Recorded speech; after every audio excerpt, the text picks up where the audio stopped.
ভেজা জায়গায় কাদার উপরে বসে আছে। কোরআন শোনার জন্য যারা এত পাগল, এদেরকে তুমি অমরের মতো বানিয়ে দাও। কাঠগড়া আশুলিয়া ঢাকার এই মানুষগুলো যে শ্রম আজকে দিয়েছে এই কমিটির মানুষ,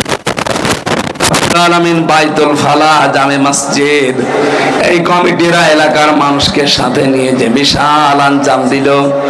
হয়তো প্যান্ডেল গুলো পানিতে ভিজে নষ্ট হয়ে গেছে, তারপরও তোমার বান্দারা শক্ত হয়ে বসে আছে। এদেরকে ওমরের মতো বানিয়ে দাও।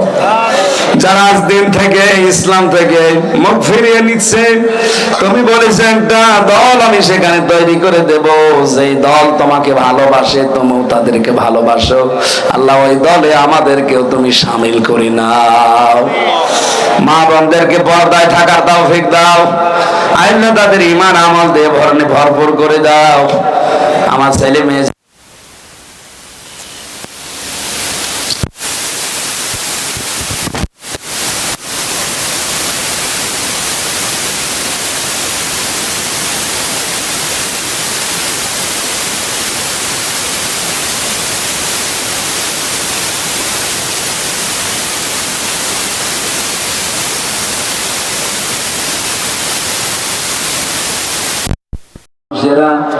এখানে যাদের নাম দেওয়া আছে, যত যুবকেরা এই মাহফিলের জন্য বিভিন্ন কায়দায় এগিয়ে এসেছে, তোমার রহমত এগিয়ে দাও।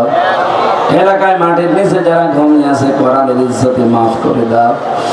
বারাকাল্লাহু লানা ওয়া লাকুম ফিল কোরআনিল আযীম। আল্লাহ 3টা বছর তুমি দেখতে পেয়েছো কি জুলুম আমার উপরে গেছে। আমি অসুস্থ হয়ে গেছি, আমাকে তুমি আবার আগের অবস্থায় ফিরিয়ে দাও।